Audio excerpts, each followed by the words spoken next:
ఇంత చక్కని అమ్మాయి అలాంటి మామూలు పనులు చేయడమా? మీకు అభ్యంతరం లేకపోతే చెప్పండి. తనతో మాట్లాడి మా సినిమాలో ఏదో ఒక వేషం ఇస్తాను అన్నాడు పార్వతీశం. వాళ్ళ మాటలన్నీ పక్క గదిలో కూర్చున్న దేవకి కూడా విన్నది. నేనేంటి సినిమాల్లో నటించడం ఏంటి అనుకుంది ఆశ్చర్యంగా. వాళ్ళలా అడగటంతో ధనుంజయ్ కూడా కొంచెం ఆలోచనలో పడ్డాడు. వాళ్ళది చాలా ఆర్థోడాక్స్ ఫ్యామిలీ. ఇలా సినిమాల్లో నటించేందుకు ఇష్టపడుతుందో లేదో. అదీగాక ఈ సంగతి వాళ్ళకి తెలిస్తే చాలా గొడవలు అయిపోతాయి అన్నాడు సంశయంగా. సింగినాదం కాదు, ఇలాంటివన్నీ ఈ కాలంలో ఎవరు ఆలోచిస్తున్నారు? సినిమా తారలు కావాలని ఎంతోమంది రోజు మద్రాస్ సెంట్రల్లో దిగుతున్నారు. పాండీ బజార్లోను పాన్గల్ పార్క్లోను మనం ఎందరిని చూడటం లేదు. మనం ఛాన్స్ ఇవ్వాలే కానీ ఎగిరిగంతేదు తను అన్నాడు లోకనాథం. సరే, నేను మాట్లాడి చూస్తానులేండి తనతో అన్నాడు ధనుంజయ. తరువాత వాళ్ళు వచ్చిన పని చెప్పి కొత్త సినిమాకి అతడితో ఓకే చేయించుకుని ఆ అమ్మాయితో మాట్లాడి ఏ సంగతి చెప్పమని మరీ చెప్పి వెళ్ళిపోయారు. వాళ్ళు వెళ్ళాక శంకరం గారికి ఫోన్ చేసి అర్జెంటుగా వేరే పని తగిలిందని ఆఫీస్కి అతన్ని రావద్దని చెప్పాడు ధనుంజయ. దేవకిని తీసుకుని తిరిగి ఇంటికి వెళ్ళిపోయాడు. ఆ రాత్రి దేవకిని రేవతిని కూర్చోబెట్టి విషయం చెప్పాడు. అది విన్న రేవతి, ఇంకేం, పార్వతీశం గారి దృష్టి నీ మీద పడిందంటే నీ దశ తిరిగినట్లే.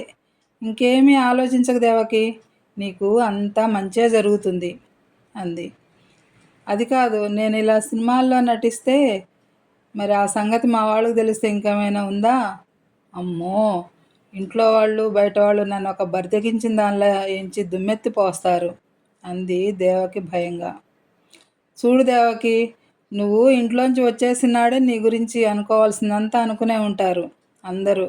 ఇంకా కొత్తగా అనుకోవాల్సింది ఏమీ లేదు. అసలు నీకు సినిమాల్లో చేయాలని ఉందా లేదా, అది చెప్పు ముందు అని అడిగాడు ధనుంజయ. రిస్క్ ఏమీ ఉండదంటే చేస్తాను, కానీ నాకు చదువు తెలివితేటలు ఏమీ లేవు. నేను అసలు సినిమాల్లోకి పనికొస్తానా అంది దేవకి సందేహంగా. నేర్చుకుంటే అన్నీ అవే వస్తాయి దేవకి. పుడుతూనే ఎవరు పండితులు కారుగా.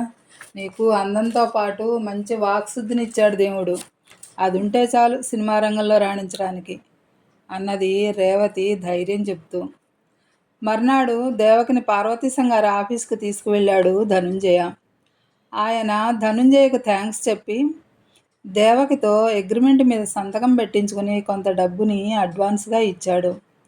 దేవకికి నటనలో ఎలాంటి అనుభవం లేదు కనుక ఆమెకు హీరో చెల్లెలు క్యారెక్టర్ని ఇచ్చారు. అది కూడా సినిమాకి ఎంతో ప్రాధాన్యత గల పాత్ర గనక ఆ క్యారెక్టర్ ఇచ్చినందుకు ధనుంజయ్ కూడా సంతృప్తి చెందాడు. ఇంటికి రావడంతోనే ఆ డబ్బు రేవతి చేతికిచ్చి ధనుంజయ రేవతి పాదాలకు నమస్కరించింది దేవకి. ఆమెను వారిస్తూ, అయ్యయ్యో, ఎందుకమ్మా దేవకి ఇదంతా? ఇది నీ తొలి సంపాదన, నీ దగ్గరే ఉంచు అని తిరిగి ఇచ్చేసింది రేవతి. అలా దేవకి సినిమా ప్రస్థానం మొదలైంది. ధనుంజయ టీ నగర్లో ఇల్లు చూసి దేవకిని అక్కడికి షిఫ్ట్ చేశాడు. ఆమె కాళ్ళ మీద ఆమె నిలబడే శక్తి వచ్చిందనే ఉద్దేశంతో ఇంట్లో పనిపాటలు చేసి పెట్టేందుకు, షూటింగ్లకు దేవకితో పాటు తోడుగా వెళ్లేందుకు మంగమ్మ అనే ఆమెను కుదుర్చాడు. మంగమ్మ యొక్క భర్త చిన్నతనంలోనే పోయాడు. ఉన్న ఒక్క కూతురు ఈ మధ్య బస్ యాక్సిడెంట్లో పోవటం వల్ల ఏకాకిగా మిగిలిపోయింది. మంగమ్మ కుటుంబం ధనుంజయ రేవతులకి చాలా కాలంగా తెలుసు. అందుకే ఆమెను దేవకి దగ్గర పెట్టారు, ఒకరికొకరు అండగా ఉంటారని. వారు ఊహించినట్లే మంగమ్మ అక్కడ పనికి కుదిరాక పోయిన తన కూతుర్ని దేవకిలో చూసుకుంటూ ఆమెను తన కన్నబిడ్డలాగే చూసుకోసాగింది. ఇంట్లో పనిపాటలన్నీ చక్కగా చేయటమే కాక ఏ వేళకి ఏమి అవసరమో కనిపెట్టి అన్నీ సమయానికి అమర్చేది. చివరికి దేవకి బట్టల విషయంలో కూడా ఎంతో శ్రద్ధ వహించేది మంగమ్మ. ఇదంతా దేవకికి ఎంతగానో నచ్చింది. తల్లిదండ్రులకు దూరంగా ఉన్నాననే దిగులు కూడా లేకుండా పోయింది. పార్వతీశం తీసిన సినిమా బాగా హిట్ అయింది. దేవకి చేసింది చిన్న పాత్ర అయినప్పటికీ ఆమె పెర్ఫార్మెన్స్ బాగుందనే టాక్ రావడంతో దేవకి కూడా మంచివి ఎన్నో ఆఫర్లు వస్తూ రాసాగాయి. అలా గురుమూర్తి గారి సినిమాలో హీరోయిన్‌గా బుక్ అయింది దేవకి. ఆ రోజుల్లో గురుమూర్తి గారి సినిమాల్లో చేయటం అంటే టాప్ పొజిషన్‌కి చేరినట్లే లెక్క ఎవరికైనా. ఆమె సాధించిన విజయాన్ని చూసి ధనుంజయ, రేవతి ఎంతో అభినందించారు. దేవకి, ఇన్నాళ్ళు నీ ప్రపంచం చాలా చిన్నది. ఈరోజు ఈ విజయం సాధించాక నీ ప్రపంచం చాలా విశాలమైపోయింది. నిన్ను, నీ ప్రతి కదలికను అందరూ ఆసక్తిగా గమనిస్తూ ఉంటారు. దానికి తగినట్లే నీ సామర్థ్యాన్ని, తెలివితేటలను పెంపొందించుకోవాలి. పుస్తకాలు బాగా చదవటం అలవాటు చేసుకో. దానివల్ల నీ భావాలు, భాష మరింతగా మెరుగుపడతాయి. మంచి పుస్తకం మంచి స్నేహితుడు లాంటిది. లోకంలో మంచి చెడులను విశ్లేషించి చూసే జ్ఞానాన్ని నీకు ఇస్తుంది. పుస్తకాలు ప్రపంచాన్ని దర్శింపజేసే కిటికీల్లాంటివి. ఇవాళ నువ్వు సాధించిన ఈ విజయం అభినందించదగ్గదైనా ఇదే అంతిమమైంది అనుకోవద్దు. ఇది నీ గమ్యం కాదు, కేవలం గమనం మాత్రమే. అలాంటి గమ్యాన్ని చేరుకునేందుకు నువ్వింకా చాలా పరిశ్రమించాల్సి ఉంటుంది. అందుకు చదువు దీపంలా నీకు మార్గదర్శనం చేసి నిన్ను నడిపిస్తుంది అన్నాడు ధనుంజయ. అవును దేవకి, పుస్తకం మంచి మిత్రుల్లా మనకి అన్ని వేళలా తోడుంటుంది. మనింట్లో చాలా మంచి పుస్తకాలున్నాయి, వచ్చి తీసుకెళ్ళు అంది రేవతి ప్రోత్సహిస్తున్నట్లుగా. వాళ్ళు ఆ మాటలు అనటమే కాదు, తాము చదివిన ప్రతి మంచి పుస్తకాన్ని ఆమెకు చదవమని ఇచ్చేవారు. ధనుంజయ ఏం చెప్పినా తూచా తప్పక పాటించేది దేవకి. భాషాపరంగా ఆమెకు ఏమీ ఇబ్బంది రాకూడదని ట్యూటర్ని పెట్టి ఇంగ్లీషు, తమిళ భాషలు నేర్పించాడు ధనుంజయ. దాంతో దేవకి ఎక్కడికి వెళ్ళినా చక్కగా మేనేజ్ చేసుకునే స్థాయికి చేరుకుంది. తీరిక చిక్కినప్పుడల్లా ధనుంజయ ఇంటికి వెళ్ళి రేవతితోనూ, పిల్లలతోనూ సరదాగా గడిపి వస్తూ ఉండేది దేవకి. వాళ్ళింటికి వెళ్ళేటప్పుడు పిల్లలకు మంచి మంచి బహుమతులు కూడా తీసుకువెళ్తూ ఉండేది. అవన్నీ చూసిన శాంతమ్మ, ఎందుకమ్మా వచ్చిన డబ్బంతా ఇలా వృధాగా ఖర్చు పెట్టేస్తున్నావు? మొన్న మా అందరికీ బట్టలు, ఇప్పుడేమో ఇంత ఖరీదైన బొమ్మలు. ఏమైనంటేనా నా తృప్తి కోసం అంటావు. ఇలా అయితే ముందు ముందు నీ అవసరాలకి ఏమీ మిగలదు తెలుసా దేవకి అంది మందలింపుగా. అలా అనకండమ్మా, నన్ను మీ బిడ్డలా ఆదరించారు ఇంతకాలం.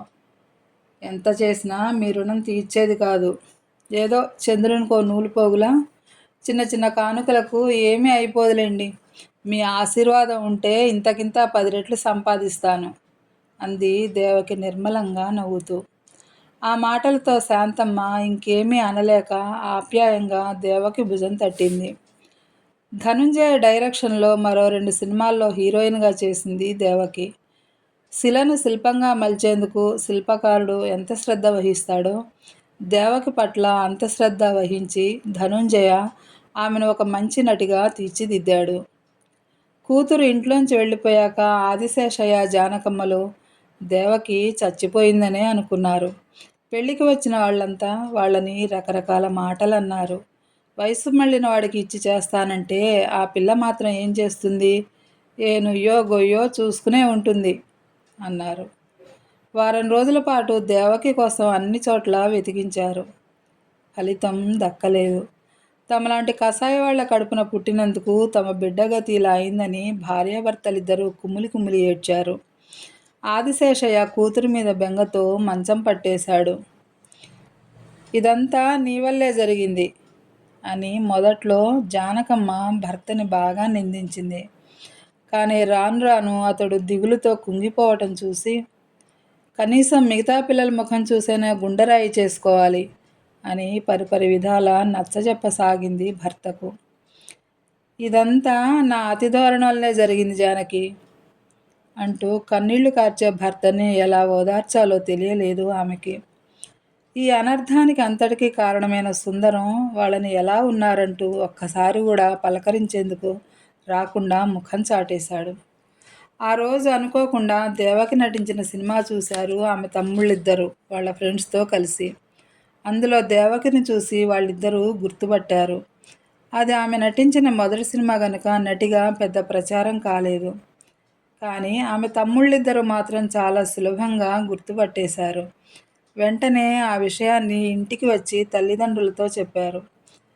తమ కూతురు సినిమా తార కావటం అనేది వాళ్ళు కల్లో కూడా ఊహించలేదు. అయినా తమ ఆచారాలేవో కూతురు మంట కలిపేసిందని బాధపడనూ లేదు. ఏదో విధంగా కూతురు బతికి ఉందనే విషయమే వాళ్లకు ఎంతో సంతోషాన్నిచ్చింది. దేవకి బతికి ఉందనే వార్త వినటంతోనే ఆదిశేషయ్యకి పోయిన ప్రాణం తిరిగొచ్చింది. బ్రతికి ఉన్న కూతురికి శ్రాద్ధకర్మలు చేయించినందుకు ప్రాయశ్చిత్తం చేయించుకున్నాడు. అతి కష్టం మీద ఆమె అడ్రస్ను సంపాదించి దేవకిని చూసేందుకు అంతా కలిసి మద్రాసుకెళ్లారు. ఇంకా చీకట్లు విడవకముందే కాలింగ్ బెల్ మోగటంతో తలుపు తెరిచిన దేవకి ఎదురుగా ఉన్న తల్లిదండ్రులను, తోడబుట్టిన వారిని చూడటంతోటే ఆమె మనసు ఆనంద తరంగితమైంది.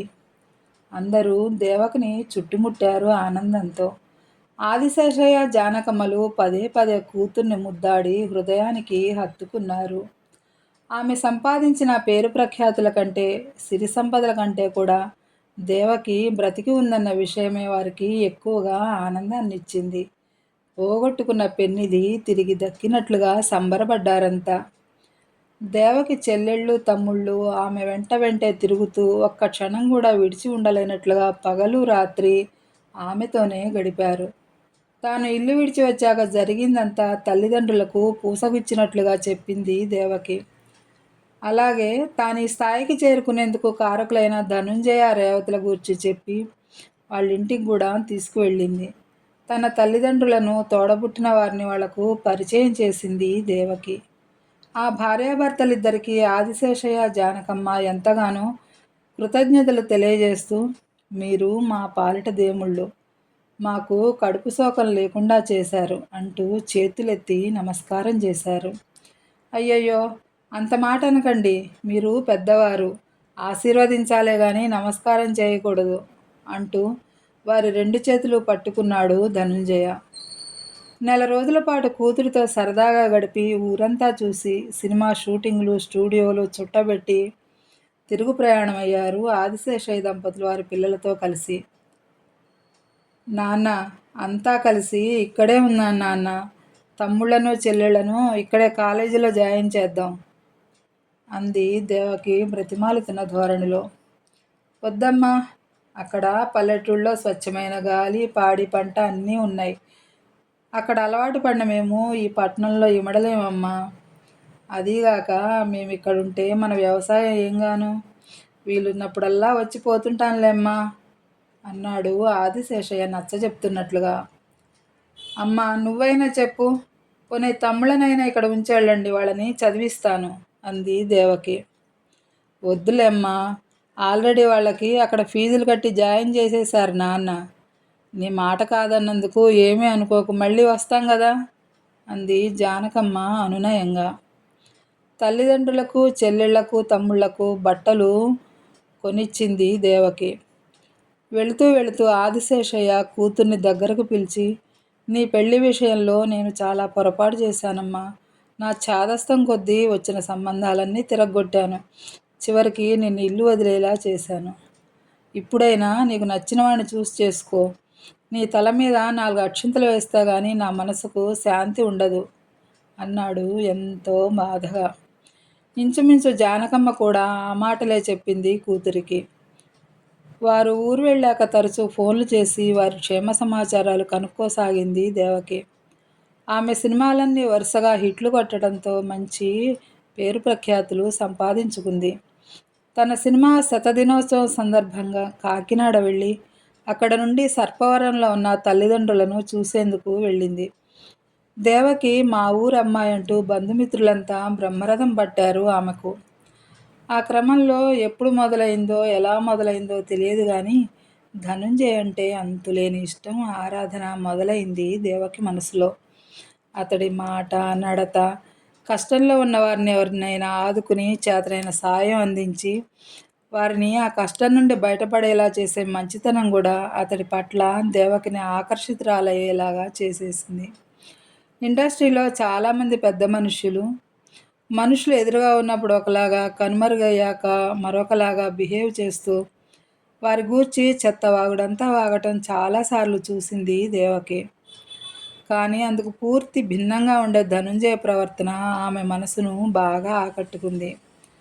అతడికి ఏదైనా నచ్చని విషయం ఉంటే నిజాయితీగా ముఖం మీద చెప్పేవాడే కానీ చాటుమాటుగా అందరిలాగా మాట్లాడేవాడు కాదు. ఆ తీరు కూడా ఆమెకు బాగా నచ్చింది. నిజానికి ఇండస్ట్రీలో ఉన్న చాలామంది హీరోల కంటే అతడు అందగాడే అయినా ఏనాడు తెర మీద కనిపించే ఆసక్తిని చూపించలేదు. అతడి దృష్టంతా సినిమా దర్శకత్వం మీదే కేంద్రీకరించేవాడు. ఎంతో సక్సెస్ని సాధించాడు. అయితే అంత మంచి పేరు సంపాదించి కూడా తరతమ భేదాలు పాటించకుండా అందరితో ఎంతో స్నేహపూర్వకంగా మెలిగేవాడు. ఈ క్వాలిటీలన్నీ చూశాక అతడు అందగాడనే గాక చాలా మంచివాడనే ముద్ర దేవకి మనసులో బలపడింది. అది అనురాగంగా రూపాంతరం చెందింది. సినిమా వాళ్ళు అమ్మాయిలతో తిరగటం సర్వసాధారణం. కానీ ధనుంజయ భార్యని తప్ప ఎవరి వైపు కన్నెత్తి చూడకపోవటం దేవకి మనసులో అతని స్థాయిని మరింత పెంచింది.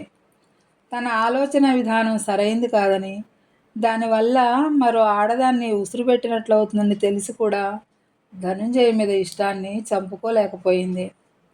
అతడు ఇంటికి వస్తే చాలు దేవకి మనసు పురివిప్పిన నెమలిలా అయిపోయి ఆనందంతో చిందులు వేసేది. అతడికి ఇష్టమైనవన్నీ వండి పెట్టాలని తహతహలాడిపోయేది.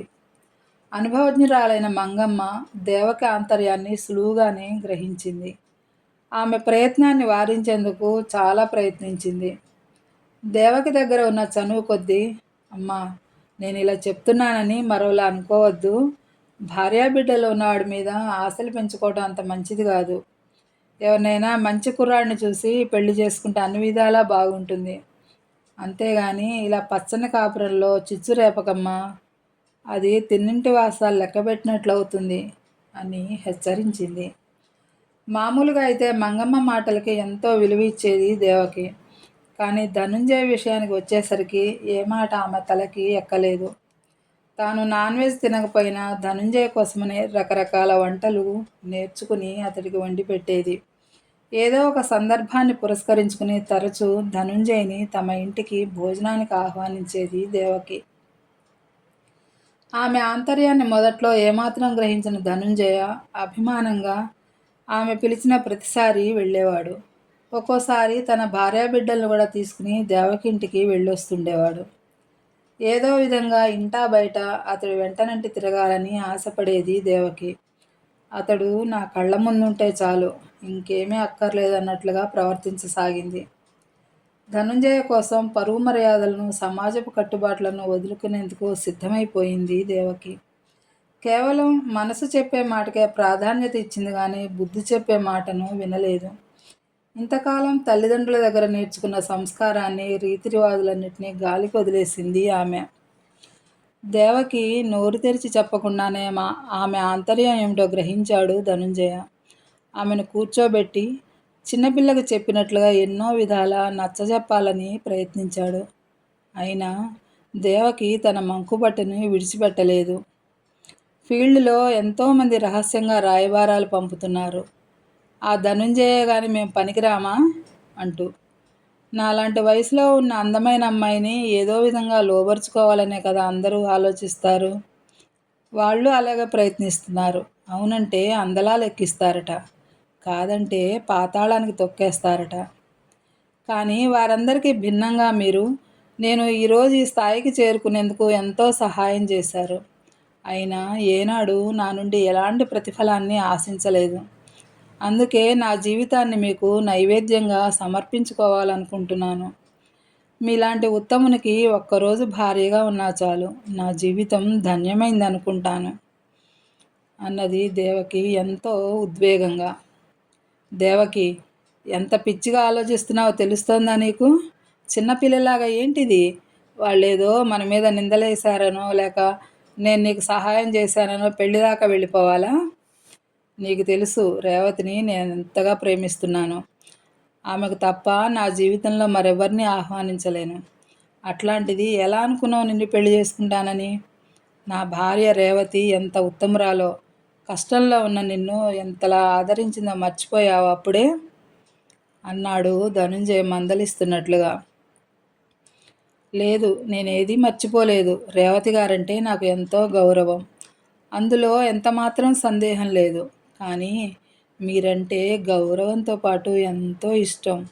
మీ భార్యను కావడం కంటే ఈ జీవితంలో నాకేమీ వద్దు. మీ ఆస్తిపాస్తులతో గానీ, అంతస్తులతో గానీ నాకేమీ పని లేదు.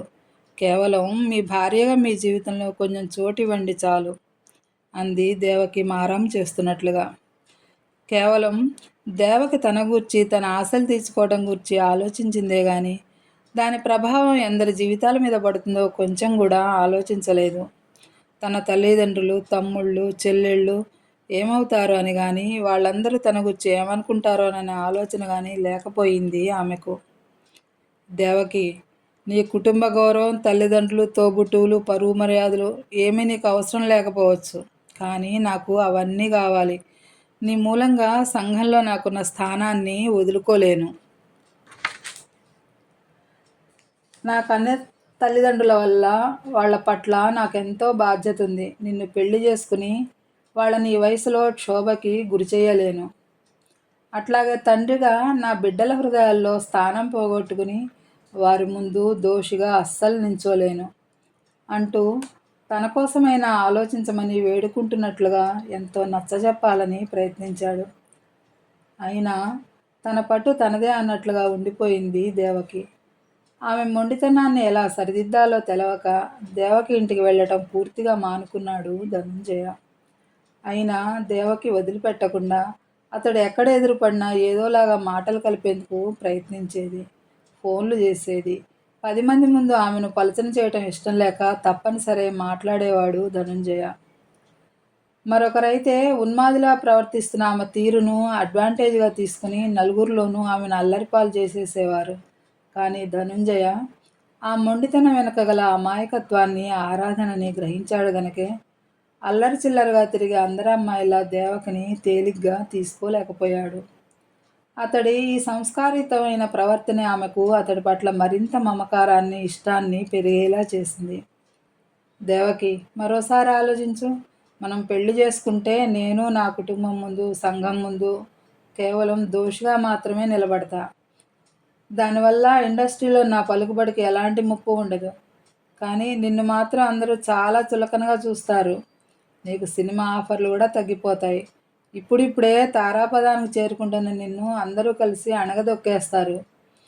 గతంలో ఇలాంటి పరిస్థితిని ఎందరో ఆర్టిస్టులు ఎదుర్కొన్నారు. మగవాడు ఎన్ని తప్పులు చేసినా క్షమించి సర్దుకుపోతుంది ఈ లోకం. అదే ఆడది చేస్తే బరితెగించిందంటారు. ఒక ఆడదాయి ఉండి సాటి ఆడదాని సౌభాగ్యాన్ని దోచుకున్నావని నిన్ను దుమ్మెత్తిపోస్తుంది లోకం. నా మాట విని నీ ఆలోచనను వదిలిపెట్టు. నీకు మంచి కుర్రాడిని చూసి నేను పెళ్లి చేస్తాను అన్నాడు ధనుంజయ నచ్చజెప్తున్నట్లుగా. అతడి మాటల్లో భవిష్యత్తు ఎలా ఉంటుందో స్పష్టంగా కనిపిస్తూనే ఉన్నా లక్ష్యపెట్టలేదు దేవకి. ఎవరి చేతుల్లోనో పడి నలిగిపోయే కంటే మీ భార్యగా ఉండటమే నాకు ఆనందం.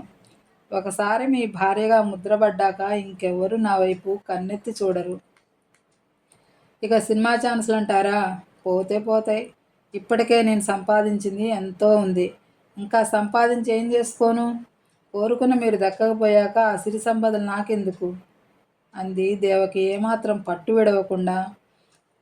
అయినా ఇంకా నచ్చజెప్పేందుకు ప్రయత్నించాడు అతడు.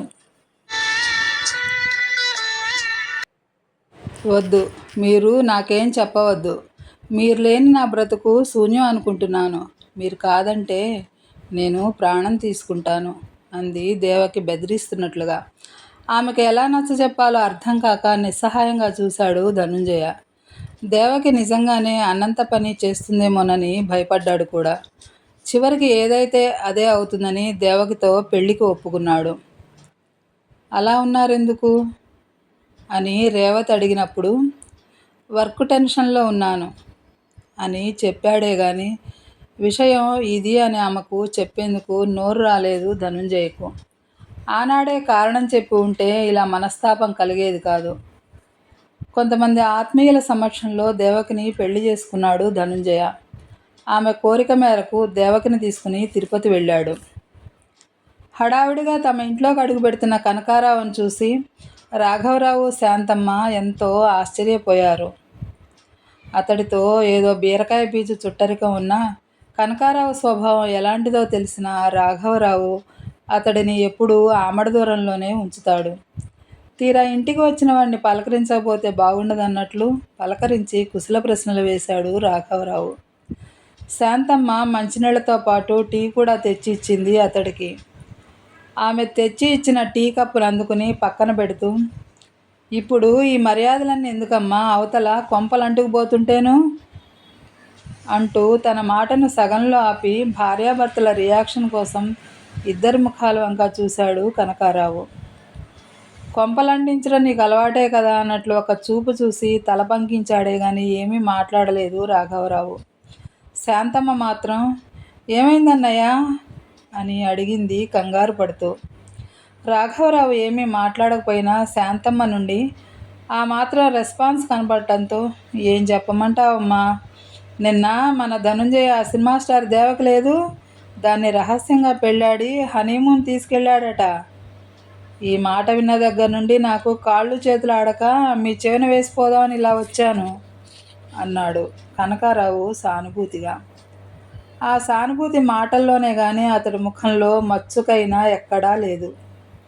మాది పద్ధతి గల కుటుంబం డబ్బా కొట్టుకుంటావు కదా, ఇప్పుడు నీ కొడుకు చేసిన పనిలో ఆ పద్ధతి పస తేలిపోయింది కదా అనే ఎద్దేవా అతడి చూపుల్లో స్పష్టంగా కనిపించింది. అది చూడటంతోనే రాఘవరావుకి పట్టలేనంత కోపం వచ్చింది. నోరు మొయ్, ఏం మాట్లాడుతున్నావో ఎవరి గురించి మాట్లాడుతున్నావో తెలుస్తోందా నీకు? తాగొచ్చావా ఏంటి పిచ్చి పిచ్చిగా వాగుతున్నావు అన్నాడు రాఘవరావు కోపావేశాలతో ఒళ్ళంతా కంపిస్తుండగా. నేనేం లేనిపోని మాటలు మాట్లాడటం లేదు బావగారు, ఉన్నమాటే చెబుతున్నా. నా మాట మీద నమ్మకం లేకపోతే ధనంజయ ఆఫీస్ బాయ్ని ఫోన్ చేసి కనుక్కోండి, ఏం జరిగిందో అంతా వాడే చెప్తాడు అన్నాడు కనకారావు సాగదీసి మాట్లాడుతూ. అతడి ప్రతి మాటలోనూ వ్యంగ్యం తొంగి చూస్తూనే ఉంది. కనకారావు కేవలం రాఘవరావు కుటుంబాన్ని, తన కుటుంబం అంత గొప్ప కుటుంబం ఎక్కడా లేదన్నట్లుగా మాట్లాడే అతడి నమ్మకాన్ని వమ్ము చేసి కాసేపు వినోదం పొందాలని వచ్చాడు అక్కడికి. కానీ అతడి మాటలు అక్కడే ఉన్న రేవతి మనసును శూలాల్లా తాకి గాయపరిచాయి. కలలో కూడా ఊహించలేదు ఆమె తన భర్త గురించి ఇలాంటి మాటలు వినాల్సి వస్తుందని.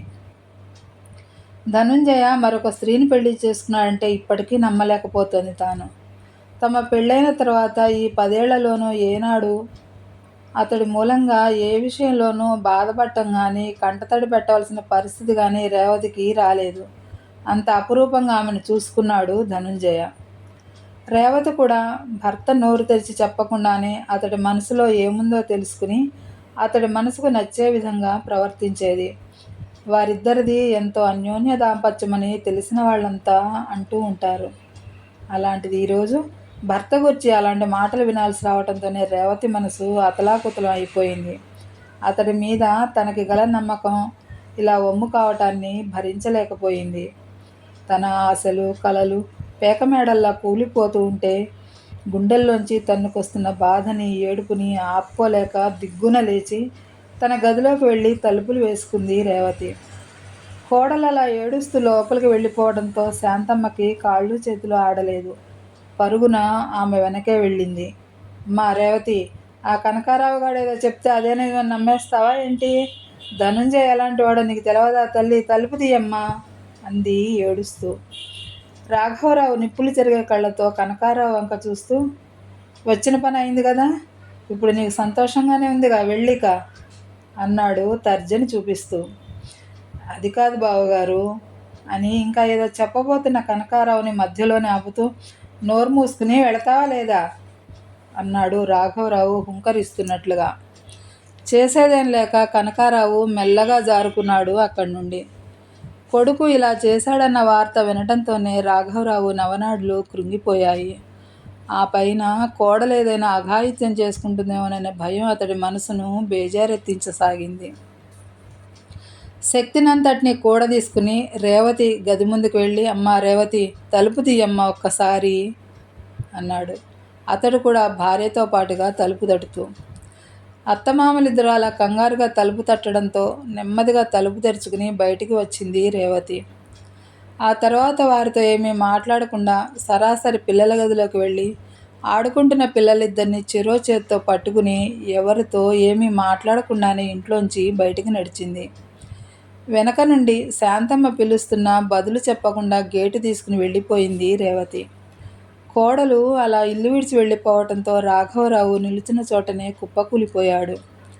అది చూసి బేజారెత్తిపోయిన శాంతమ్మ, కృష్ణయ్య కృష్ణయ్య తొందరగా రా ఇటు అంటూ కంగారుగా పిలిచింది. ఆమె పిలుపు విని పరుగున అక్కడికి వచ్చిన కృష్ణయ్య రాఘవరావు పడిపోయి ఉండడాన్ని గమనించి అమాంతం ఆయనను ఎత్తి మంచం మీద పడుకోబెట్టాడు. ఆ తర్వాత ఏం జరిగిందమ్మా అని అడిగాడు ఆరాటంగా చూస్తూ. ఏం జరిగిందంటే ఏం చెప్పను, ముందు నువ్వు అర్జెంటుగా వెళ్ళి మన డాక్టర్ గారికి ఫోన్ చేసి అయ్యగారికి బాగోలేదు, త్వరగా రమ్మని చెప్పు అంది శాంతమ్మ భర్తకి సపర్యలు చేస్తూ. అలాగేనమ్మా అంటూ కృష్ణయ్య పరుగందుకున్నాడు. బయట కుండపోతగా వర్షం కురుస్తోంది. ఆ వర్షంతో పోటీ పడుతున్నట్లుగా రేవతి కంటి వెంట ధారాపాతంగా కన్నీళ్లు కురుస్తున్నాయి. రేవతి తల్లిదండ్రులు ఇద్దరూ బిక్కుబిక్కుమని చూస్తున్న పిల్లలిద్దరినీ చెరో చేత్తో పట్టుకుని ఏడుస్తున్న కూతురు వంక నిస్సహాయంగా చూడసాగారు. నిన్నటిదాకా తమ కూతుర్ని మించిన అదృష్టవంతురాలు ఈ ప్రపంచంలోనే ఎవరూ లేరనుకున్నారు. కానీ ఒక్క రోజులోనే అంతా తారుమారైపోయింది. అర్ధరాత్రి పూట అభిరామ్ని, అరవింద్ని చేత్తో పట్టుకుని కట్టుబట్టలతో వచ్చేసి తలుపు కొట్టిన కూతుర్ని చూసి మతిపోయింది వాళ్ళకి. రావటంతోనే తల్లిని చుట్టేసి అమ్మా అంటూ బావురుమంది. కూతుర్ని ఆ స్థితిలో చూడడంతోనే మతిపోయింది సావిత్రమ్మకు. ఏంటమ్మా రేవతి, ఏమైంది అంటూ కూతుర్ని పొదవి పట్టుకుంది. రామనాథం కూడా ఆందోళనగా చూస్తూ చెప్పమ్మా ఏమైంది అంటూ మనవలిద్దరిని చెరో చేత్తో పట్టుకుని రేవతి దగ్గరికి వచ్చాడు. నాన్న, నా జీవితం సర్వనాశనం అయిపోయింది నాన్న. ఆయన నాకు తెలవకుండా రహస్యంగా మరో పెళ్లి చేసేసుకున్నారు. ఆయన ఇంత మోసం చేస్తారని కల్లో కూడా అనుకోలేదు నాన్న నేను అంది రేవతి. ఆ మాట వింటూనే సావిత్రమ్మ రామనాథంలో నిర్ఘాంతపోయారు. ఎంతో ఉత్తముడైన తమ అల్లుడు ఇలాంటి పని చేశాడంటే నమ్మలేకపోయారు వాళ్ళిద్దరూ. ఏంటమ్మా నువ్వు అంటున్నది, అల్లుడు అంత పని చేశాడా అంది సావిత్రమ్మ ఆశ్చర్యం నుండి తేరుకోకుండానే. ఈ పిల్లలిద్దరి కోసమైనా ఆలోచించకుండా అంత పని ఎలా చేశాడమ్మా ధనుంజయ అన్నాడు రామనాథం బాధగా. అదే నాకు అర్థం కావటం లేదు నాన్న. మా పెళ్ళయి 10 ఏళ్ళయింది. ఇంతవరకు పరాయి ఆడదాని వంక కన్నెత్తి చూసిన దాఖలాలేవీ లేవు. ఇలా ఎలా చేశారో అర్థం కావటం లేదు అంది రేవతి ఇంకా వెక్కి పడుతూనే. ఎవరితే అది నీ కాపురంలో చిచ్చుపెట్టిన పాపిష్టిది? రేపు 4 పెద్ద మనుషులు తీసుకెళ్ళి గడ్డి పెట్టి దాన్ని సాగనంపుదాం అంది సావిత్రమ్మ. వద్దమ్మా, ఎవరో పరాయమ్మ కన్నబిడ్డని అనుకోవటం దేనికి? మన బంగారం మంచిది కానప్పుడు ఎవరిని అనుకునేం ప్రయోజనం? ఇంతకీ నా అదృష్టం, నా బిడ్డల అదృష్టం ఇలా ఉంది కనుకే మాకు దరిద్రపు గతి పట్టింది అంది రేవతి బేలగా. 10 లంకణాలు చేసినట్లుగా వడిలిపోయినట్లున్న కూతురి ముఖం చూస్తుంటే ఆ కన్నతల్లి మనసు బాధతో ద్రవించిపోయింది. సరేలేమ్మా, ఎలా జరగాలనుంటే అలా జరుగుతుంది. పిల్లలు నువ్వు ఎప్పుడనగా తిన్నారో ఏమో, కాస్త మజ్జిగ అన్నం తిందురుగాని రండి అంది సావిత్రమ్మ ఆకలికి నకనకలాడుతున్నట్లుగా ఉన్న మనవల వంక జాలిగా చూస్తూ. నాకేమీ తినాలని లేదమ్మా, వాళ్ళకి పెట్టు అంటూ అక్కడున్న సోఫాలో ఒరిగిపోయి కళ్ళు మూసుకుంది రేవతి. సావిత్రమ్మ రాత్రి తినగా మిగిలి ఉన్న కొంచెం అన్నంలోనూ పెరుగు వేసి కలిపి మనవలిద్దరికీ చెరో ముద్ద తినిపించింది. పాలు కాచి గ్లాసులో పోసి తీసుకొచ్చి రేవతితో బలవంతంగా తాగించింది. రామనాథం పిల్లలిద్దరిని చెరో పక్కన పడుకోబెట్టుకున్నాడు తన మంచం మీద. సావిత్రమ్మకు మాత్రం ఎంత ప్రయత్నించినా నిద్ర పట్టలేదు. జరిగిందంతా చూస్తున్నా కూడా ఇంకా నమ్మలేకపోతోంది ఆమె. కూతురి బ్రతుకు ఇలా అయినందుకు కుమిలి కుమిలి ఏడుస్తూ ఉండిపోయింది. రేవతికి ఆ రాత్రి కాళరాత్రే అయింది. ఇక ముందు ఏం చేయాలని ఆలోచిస్తూ ఉండిపోయింది. ఇంకా చీకట్లు విడవకముందే రాఘవరావు, శాంతమ్మ వచ్చి తలుపు తట్టారు. తలుపు తీసిన సావిత్రమ్మ ఎదురుగా కనిపించిన వియ్యపురాల్ని, వియ్యంకుడిని, ఇంటి ముందు ఆగిన ట్యాక్సీని చూసి ఆశ్చర్యపోయింది. శాంతమ్మ సావిత్రమ్మను పట్టుకుని వదినా అంటూ ఏడ్చేసింది. రాఘవరావు కళ్ళు తుడుచుకుంటూ, బావగారు, వాడు ఇలాంటి పని చేస్తాడని కల్లో కూడా మేము అనుకోలేదు మమ్మల్ని క్షమించండి అంటూ రామనాథం చేతులు పట్టుకున్నాడు. అయ్యో, ఎంత మాట బావగారు, మీరేం తప్పు చేశారని క్షమాపణ అడగటం? అసలు అల్లుడు ఈ పని ఎందుకు చేశాడో ఇప్పటికీ నాకు అర్థం కావటం లేదు అన్నాడు రామనాథం ఎంతో బాధగా. ఇంట్లో లక్ష్మీదేవి లాంటి భార్యను పెట్టుకుని మీరన్నట్లే వాడు ఎందుకు ఇలాంటి పాపిష్టి పని చేశాడో మాకు అర్థం కావటం లేదు అన్నయ్య గారు అంది శాంతమ్మ కన్నీళ్లతో. ఎవరినని ఏం లాభం లేదు వదినా, సినిమా వాళ్ళకి పిల్లనివ్వటం మొదటి నుండి నాకు ఇష్టం లేదు. కానీ పిల్లవాడు బుద్ధిమంతుడు, అత్తమామలు మంచివాళ్ళని తెలిసిన వాళ్ళందరూ చెప్తే ఇచ్చి చేశాం. చివరికి నా కూతురు బతికిలా నట్టేటి పాలైంది అంది సావిత్రమ్మ కళ్ళొత్తుకుంటూ. అలికిడికి రేవతి లేచింది. ఎదురుగా ఉన్న అత్తమామలను చూడడంతోనే నిలువెల్లా వణికిపోతూ, ఇక్కడికెందుకు వచ్చారు మీరు? ఇక్కడ కూడా ప్రశాంతంగా ఉండనివ్వరా నన్ను అంది పిచ్చి పట్టిన దానిలాగా అరుస్తూ. ఎప్పుడు ఎంతో ప్రశాంతంగా అత్తమామల పట్ల ఎంతో ఒద్దికగా ఉండే రేవతి అంత గట్టిగా అరిచేసరికి అందరూ దిమ్మెరపోయినట్లుగా చూశారు ఆమె వైపు. తల్లి అరుపులకు బెదిరిపోయి పిల్లలు లేచారు. ఎదురుగా తాతయ్య నానమ్మలు కనిపించడంతో ఒక్క ఉదుటిన మంచం మీద నుండి లేచి వాళ్లను చుట్టేశారు. తాతయ్య, నాన్నమ్మ అంటూ. రామనాథం వాళ్ళిద్దరినీ దగ్గరకు తీసుకున్నాడు సముదాయిస్తున్నట్లుగా. రాఘవరావు శాంతమ్మ రేవతి దగ్గరికి వెళ్ళి, ఏంటమ్మా ఇది? నువ్వు ఎంతో ధైర్యవంతురాలు అనుకున్నాను.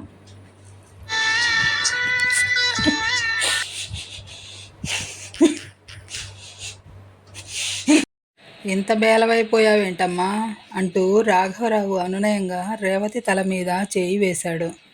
ఇంకెక్కడ ధైర్యం మావయ్య, నిన్న ఆ కబురు విన్న దగ్గర నుండి నాకు జీవితం మీద విరక్తి వచ్చేసింది. ఏం చూసుకుని ధైర్యంగా ఉండమంటారు అంది ఏడుస్తూనే. అలా అంటే ఎలాగమ్మా, నీ బిడ్డల కోసమైనా గుండె రాయి చేసుకుని బతకాలి కదమ్మా అంది శాంతమ్మ అనునయంగా. నాకేం చెప్పకండి, నేనేం విందల్చుకోలేదు అంటూ రేవతి అక్కడి నుండి లేచి పరుగున లోపలికి వెళ్ళి తలుపులు వేసేసుకుంది. అభిరాము అరవిందులు ఇద్దరూ గొల్లున ఏడుస్తూ అమ్మా అమ్మా అని తలుపులు తట్టసాగారు.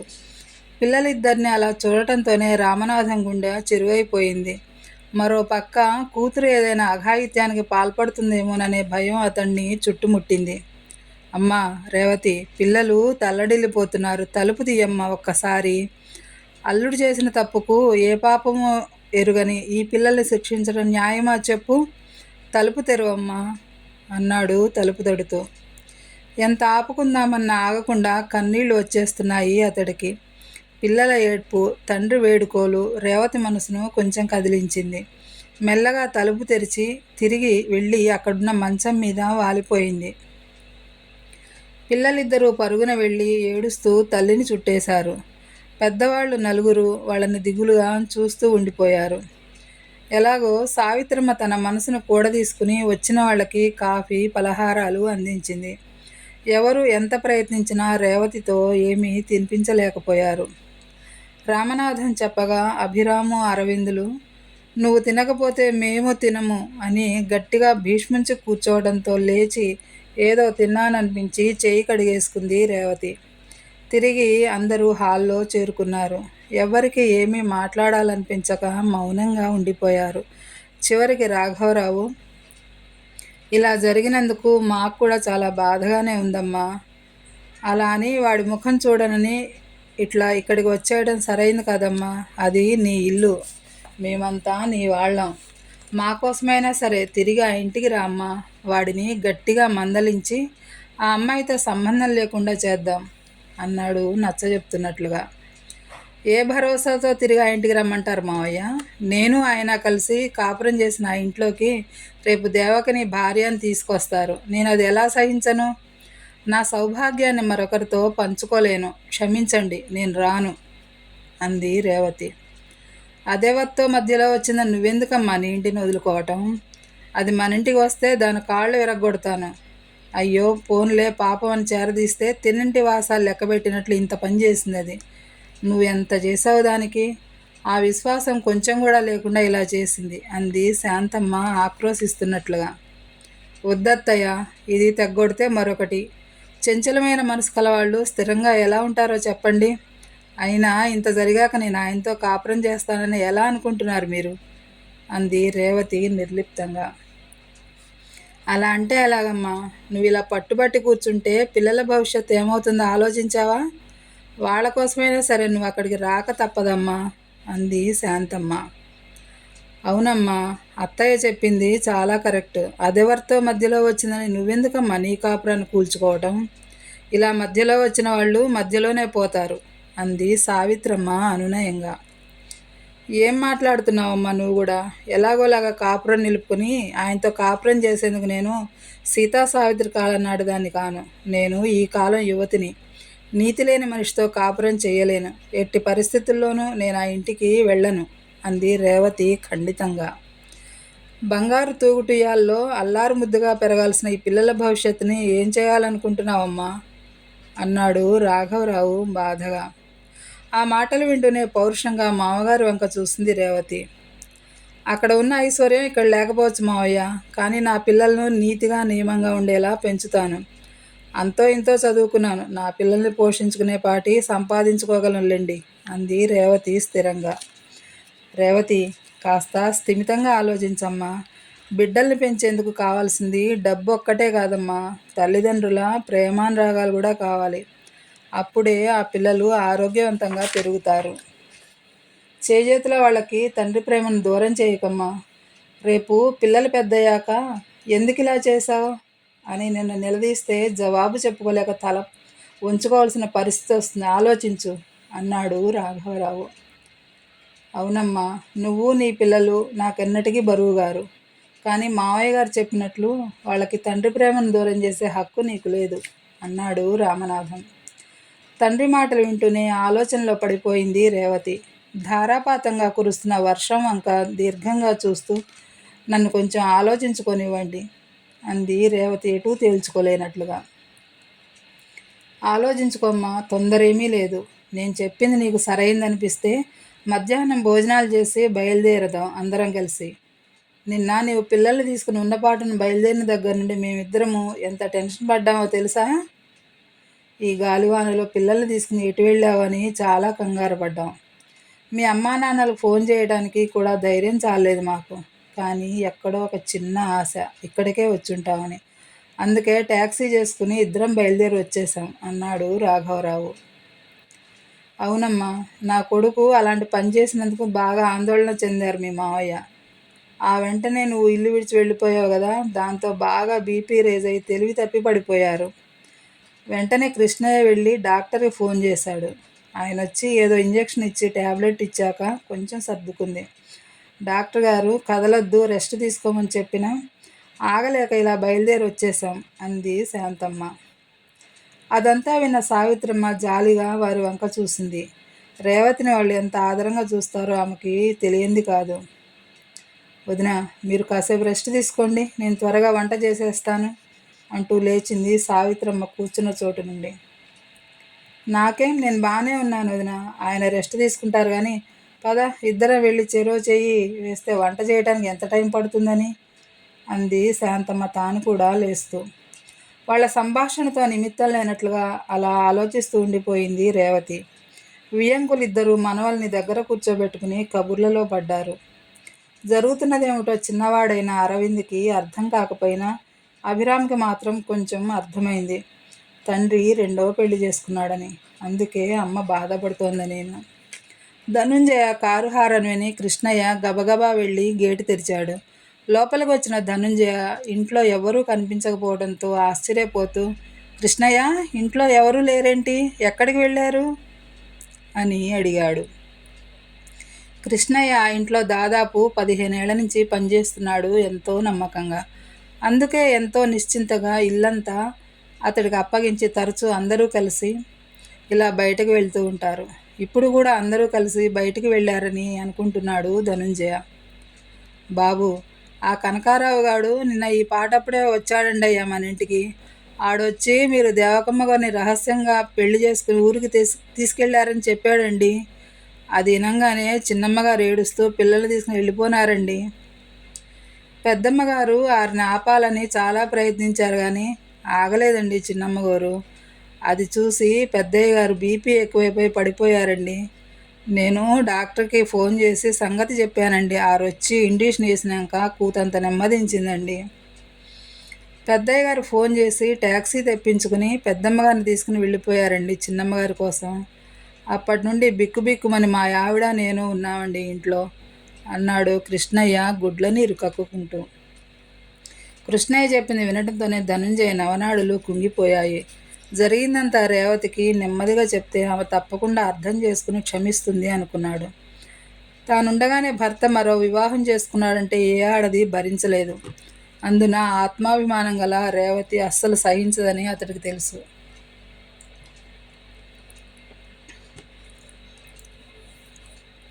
ఏమనుకుందో రేవతి? నేనొక చపల చిత్తుడిని అనుకుందా? లేక ఇన్నాళ్ళు తన మీద నేను చూపించిన ప్రేమంతా బూటకం అనుకుందా? రేవతి మళ్ళీ ఇంటికి వస్తుందా అసలు? ఆలోచనలతో అతడి మెదడు మొద్దుబారిపోయినట్లయింది. ఎంత తప్పు చేశాను! ఏనాడు ఏ విషయం రేవతి నుండి దాచలేదు నేను. దేవకిని ఇంటికి తీసుకొచ్చినప్పుడు ఏం చేద్దామని సలహా అడిగినట్లే దేవకి పెళ్లి చేసుకుందామని అడిగినప్పుడు ఆ విషయాన్ని కూడా రేవతికి చెప్పి ఉంటే ఈ పరిస్థితి అసలు ఎదురయ్యేదా? అక్కడికి ఎన్నోసార్లు రేవతి అడగనే అడిగింది అలా ఎందుకున్నారు అని. అప్పుడైనా సంగతి ఇది అని చెప్పుంటే బాగుండేది. అలా చేయకుండా దేవకిని పెళ్లి చేసుకుని వచ్చి రేవతి గుండెల్లో చిచ్చు పెట్టాను. అసలు ఇలా ఎలా చేశాను నేను? తనకి చిన్న కష్టం కలిగినా నా మనసు విలువల్లాడిపోతుంది. అట్లాంటిది ఇంత పెద్ద తప్పు ఎలా చేయగలిగాను? అయ్యో రేవతి, నిన్ను మళ్ళీ నేను చూస్తానా అనుకున్నాడు. వెంటనే ఫోన్ తీసుకుని మామగారింటికి డయల్ చేశాడు ధనంజయ. రామనాథం ఫోన్ ఎత్తి హలో అన్నాడు. మావయ్య గారు, నేనండి ధనుంజయని. రేవతి అక్కడికి వచ్చిందా అండి అని అడిగాడు ఆతృతగా. ఏం బాబు, అది చచ్చిందో బతికిందో తెలుసుకునేందుకు ఫోన్ చేశావా? నువ్వు ఇలా దాని గొంతు కోస్తావని కల్లో కూడా నేను అనుకోలేదు అన్నాడు రామనాథం ఎంతో బాధగా. మామగారి సమాధానం వినడంతోనే రేవతి అక్కడికి వెళ్ళిందని అర్థమై కొంచెం స్థిమితపడ్డాడు. ప్లీజ్ మావయ్య, నేను చేసింది తప్పే, కాదనను. ఒక్కసారి ఫోన్ రేవతికి ఇవ్వండి అన్నాడు ధనుంజయ అర్థిస్తున్నట్లుగా. అది మాట్లాడే పరిస్థితిలో లేదు బాబు. ఇక్కడికి వచ్చిన దగ్గర నుండి కంటికి మింటికి ఏకధారగా ఏడుస్తూనే ఉంది. ఇదిగో మీ అమ్మగారు వచ్చారు, మాట్లాడు అంటూ ఫోను శాంతమ్మ చేతికిచ్చాడు రామనాథం. ఆమె ఫోన్ అందుకుంటూనే కొడుకు చెప్పేదేమి వినకుండా దౌర్భాగ్యుడా, నా కడుపున చెడబుట్టావు కదరా. సీతమ్మ తల్లి లాంటి కోడలకి ఇంత అన్యాయం చేసేందుకు నీ మనసు ఎలా ఒప్పిందిరా? నిన్ను దేవుడి కంటే ఎక్కువగా భావించింది కదరా అది. దానికి బదులుగా ఇంత దుర్మార్గానికి ఒడిగట్టావా అంది కోపావేశాలతో ఊగిపోతూ. అమ్మా, నేను కావాలని ఏదీ చేయలేదమ్మా.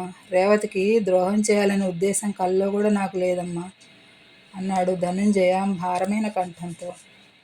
దానికి ద్రోహం చేసే ఉద్దేశం లేనివాడవైతే ఇట్లాంటి పాడు పని ఎందుకు చేస్తావురా? మీ మామగారు అత్తగారు సినిమా వాళ్ళకి మా పిల్లనిచ్చి ఎంత పొరపాటు చేశామని బాధపడుతున్నారు. వాళ్ళకేం సమాధానం చెప్తావో చెప్పు.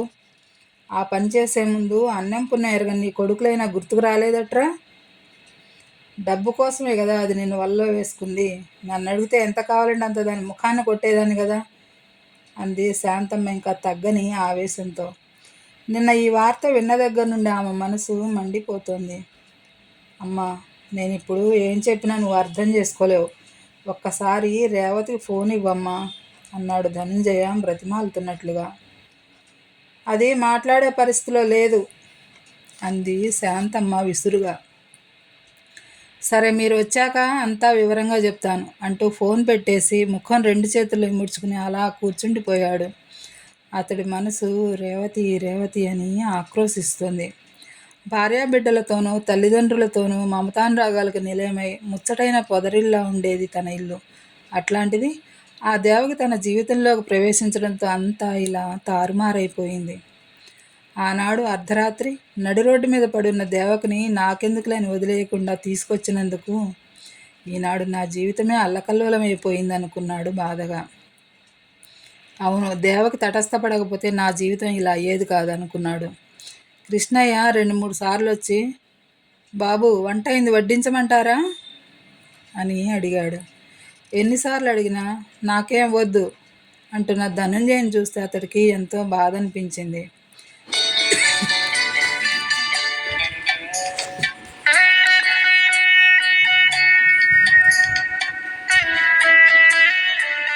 ఏం చేయడానికి పాలుపోక తన భార్య వెంకటమ్మతో, ఆయమ్మ చూస్తే పిల్లల్ని తీసుకుని అలా వెళ్ళిపోయారు.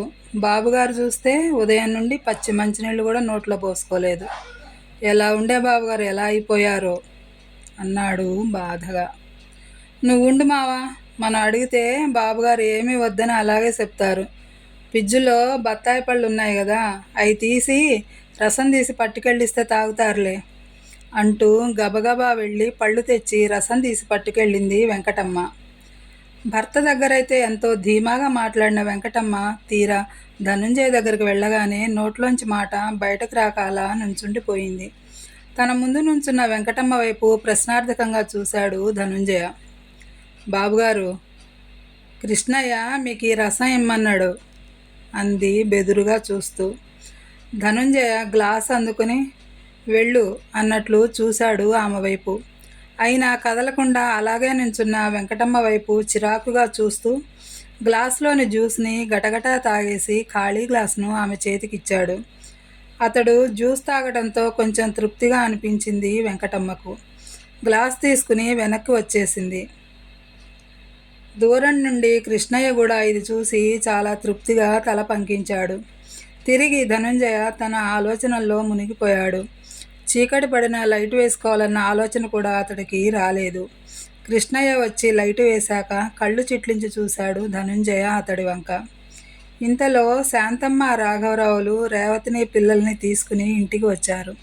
కారు చూడటంతోనే కృష్ణయ్య గబగబా వెళ్ళి గేటు తెరిచాడు.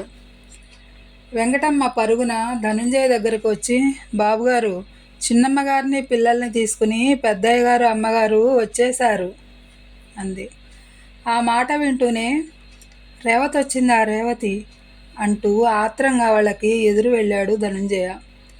అతడి ముఖం చూడటం ఇష్టం లేనట్లుగా రేవతి ముఖం పక్కకు తిప్పుకుంది.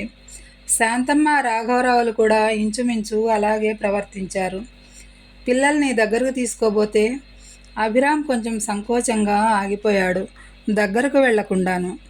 అరవింద్ మాత్రం తండ్రి దగ్గరికి హుషారుగానే వెళ్ళాడు. ఉదయం నుండి ధనుంజయ ఏమీ తినలేదని కృష్ణయ్య చెప్పడంతో శాంతమ్మ తల్లిపేగు కొంచెం కదిలినట్లయింది. వెంకటమ్మతో చెప్పి వంట తొందరగా చేయించింది. కొడుకు మీద ఎంత కోపంగా ఉన్నా అణుచుకుని అతన్ని పిలిచి అన్నం పెట్టింది.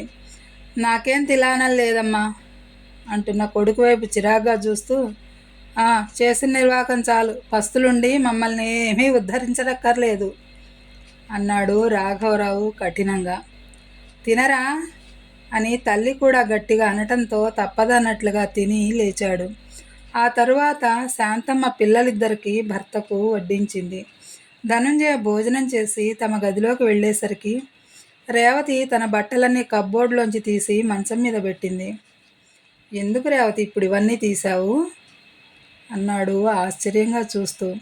అతడి మాటలకు సమాధానం ఏమీ ఇవ్వకుండా ఆ బట్టలన్నీ తీసుకుని పిల్లల గదిలోకి వెళ్ళిపోయింది రేవతి. ధనుంజయ ఆమె వెనకే నడిచాడు. అతనికి అర్థమైపోయింది రేవతి తనతో మాట్లాడదని. తన ఉనికి భరించలేకే రేవతి తన బట్టలన్నీ తీసుకుని పిల్లల గదిలో సర్దుకుంటోందని. అయినా ఆశ చావక, ప్లీజ్ రేవతి, జరిగిన దానికి క్షమించమని అడగడం తప్ప చేసిన తప్పుని వెనక్కి తీసుకోలేను. ప్లీజ్ రేవతి, మాట్లాడు. నీ మౌనం నాకు మరణశిక్షలా ఉంది. నువ్వంటే నాకు పంచప్రాణాలు. నీకు దూరమై నేను బ్రతకలేను రేవతి, నన్ను మన్నించు అన్నాడు రేవతి 2 చేతులు పట్టుకుని. అతడి చేతులు విదిలించి కొడుతూ, నిజంగా నన్నంత ప్రేమించిన వారైతే దేవకిని ఎందుకు పెళ్లి చేసుకున్నారు? మీరే నా సర్వస్వం అనుకున్నాను. లోకంలో ఎవరూ లేనంత ఆదర్శంగా మనం ఉన్నామని ఎంతో గర్వపడ్డాను. ఇంతవరకు మన మధ్య ఏ రహస్యానికి తావులేదనుకున్నాను. అర్ధనారీశ్వర తత్వానికి నిజమైన అర్థం మన దాంపత్యం అనుకున్నాను. ఈ పెళ్లి చేసుకుని నా నమ్మకాన్ని వమ్ము చేశారు. నా ఆత్మాభిమానం మీద దెబ్బ కొట్టారు. ఎప్పుడైతే దేవకి మెడలో తాళి కట్టారో అప్పుడే మన మధ్య ఉన్న బంధం తెగిపోయింది. ఈ ఇల్లు మీది, ఈ ఇంటి మీద సర్వాధికారాలు మీకున్నాయి. ఎప్పుడైనా రావచ్చు, పోవచ్చు. ఎవ్వరూ అడ్డు చెప్పరు. కానీ ఈ గదిలోనే కాదు, నా మనసులో కూడా మీరు స్థానాన్ని కోల్పోయారు. దయచేసి ఇంకెప్పుడు ఈ గదిలోకి రాకండి. నాతో మాట్లాడే ప్రయత్నం చేయకండి. పగిలిన అద్దం ఎలా అతకదో ముక్కలైన నా మనసు కూడా అలాగే అతకదు. మీరు గొప్ప దర్శకులు. సినిమాలో పాత్రల చేత సెంటిమెంటల్ డైలాగులు కొట్టించి అందరినీ మెప్పించగలరు. కానీ ఇది జీవితం. సినిమాల్లో లాగా ఇక్కడ ఏం చెప్పినా ఎవ్వరూ వినరు. ఇకపై మీరేం చెప్పినా నేను వినను. వినే ఓపిక నిన్నటితో ముగిసిపోయింది. ఆదర్శాలను వల్లించడం కాదు, ఆచరణలో చేసి చూపాలి. అది మీకు చేత కాదని అర్థమైపోయింది నాకు. మీకు తెలిసిన రేవతి నిన్న ఉదయమే చచ్చిపోయింది. ఇప్పుడున్నది కేవలం మీ పిల్లలకి తల్లిగా మాత్రమే. ఇలా ఉండడం కూడా మీకు ఇష్టం లేదా అంటూ వెక్కి వెక్కి ఏడుస్తూ మంచం మీద కుప్పలా కూలిపోయింది. ఆమెను ఓదార్చేందుకు కూడా ధైర్యం చాలక నిస్సహాయంగా రేవతి వంకే చూస్తూ ఆ గదిలోంచి బయటకు వచ్చేశాడు ధనుంజయ. కోడలి కేకలు విని పరుగున వచ్చింది శాంతమ్మ అక్కడికి. దీనంగా చూస్తూ వెళ్ళిపోతున్న కొడుకు వంక, కుమిలి కుమిలి ఏడుస్తున్న కోడలి వంక బాధగా చూసింది. ఒక్క అనాలోచితమైన చర్య కారు చిచ్చులా చుట్టుముట్టి అందరి జీవితాలను అతలాకుతలం చేసిందే అనుకుంది శాంతమ్మ విచారంగా. మెల్లగా రేవతి దగ్గరికి వెళ్ళి ఆమె తల నిమురుతూ ధైర్యవచనాలు చెప్పింది. తమ పెళ్లి విషయం తెలిసిన రేవతి పిల్లల్ని తీసుకుని పుట్టింటికి వెళ్ళిపోయిందని, ధనుంజయ తల్లిదండ్రులు వెళ్ళి ఆమెకు నచ్చజెప్పి వెనక్కు తీసుకువచ్చారని విన్నది దేవకి. ఇంటికి వచ్చాక కూడా రేవతి అతడి ముఖం చూడడం లేదని, అది భరించలేని ధనుంజయ పిచ్చివాడిలా తయారయ్యాడని, ఎవరితోనూ మాట్లాడకుండా ఏమీ చేయకుండా ఆఫీసులోనే ఉంటున్నాడని విన్నది దేవకి. ఎంతో ఇష్టపడి అతి కష్టం మీద అతడిని దక్కించుకున్న దేవకి ఆనందమంతా ఈ సంగతి వినటంతోనే ఆవిరైపోయింది.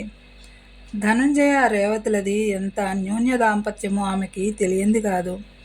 అతడు ఇంటికి వెళ్ళక తన దగ్గరకు రాక అలా ఆఫీసులోనే ఉంటున్నాడని విని దేవకి మనసు బాధతో మెలితిరిగింది.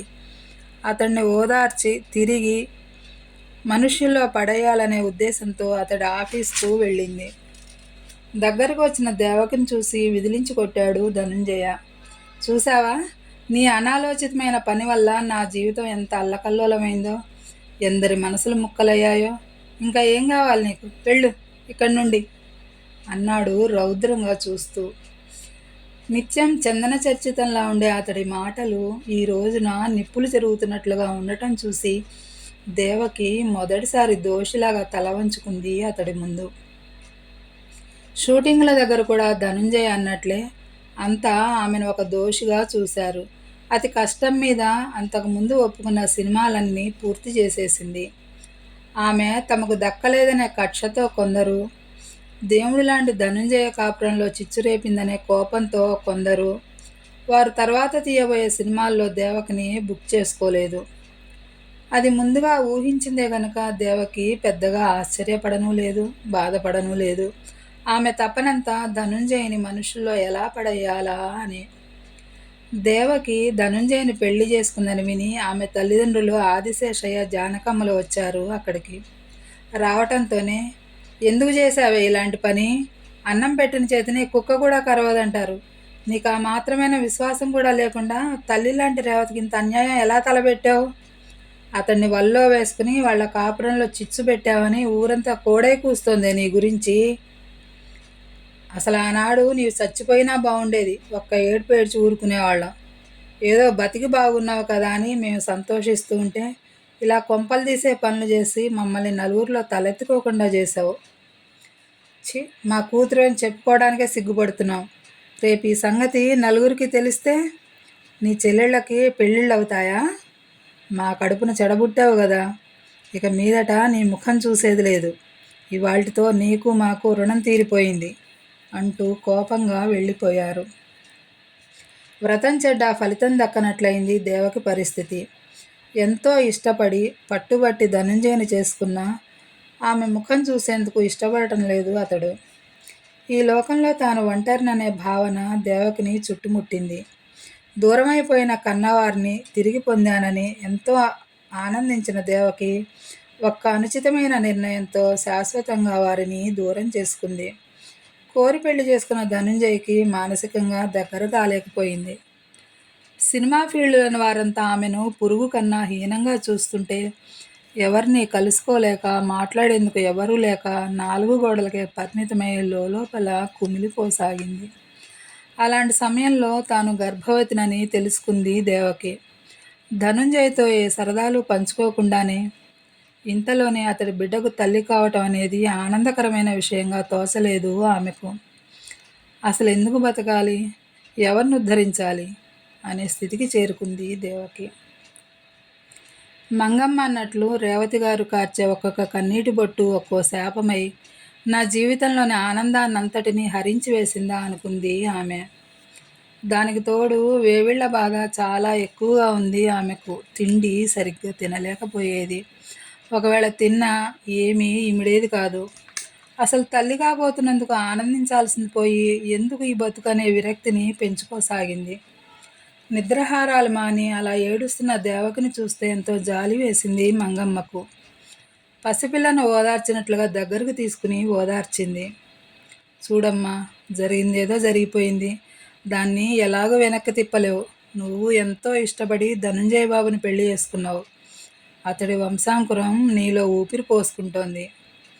నాకెవరూ లేరని, ఒంటరిదాన్ని అయిపోయానని ఎందుకు అనుకుంటున్నావు?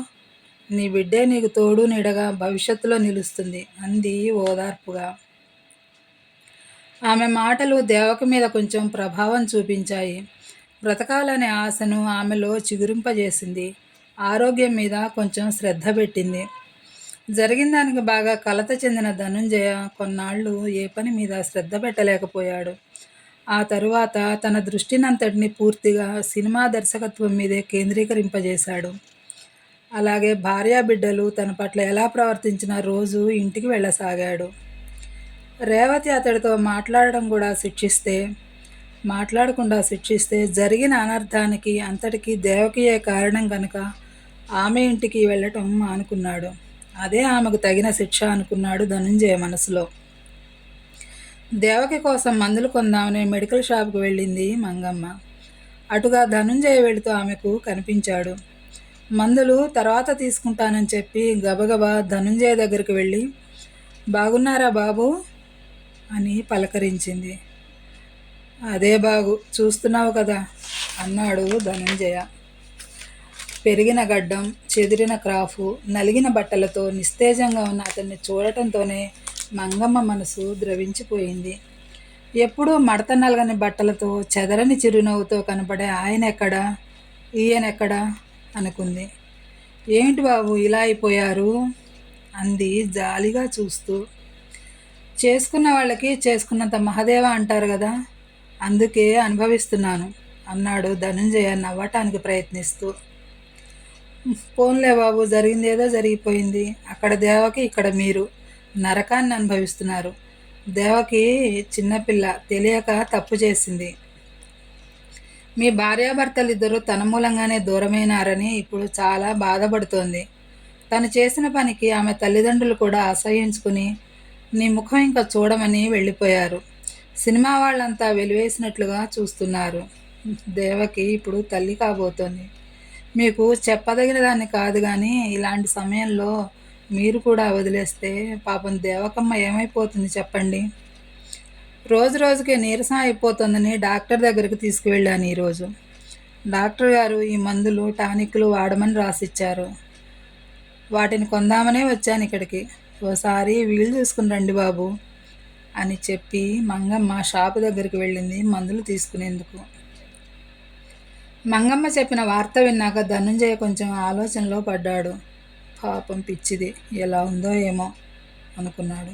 ఎంత వారిస్తున్నా వినకుండా చిన్నపిల్లల మంకుతనంతో అందరి జీవితాలు చిందరవందర చేసేసింది. ఈ పెళ్లి వల్ల ఎవరికి సుఖశాంతులు లేకుండా పోయాయి అనుకున్నాడు. ఆమె తల్లి కాబోతోందని వినటంతోనే అంతవరకు దేవకి మీద ఉన్న కోపం కొంచెం తగ్గుముఖం పట్టింది. మర్నాడు దేవకిని చూసేందుకు వెళ్ళాడు ధనుంజయ. అతడిని చూడడంతోనే దేవకి ముఖం పున్నమి నాటి జాబిలిలా విచ్చుకుంది.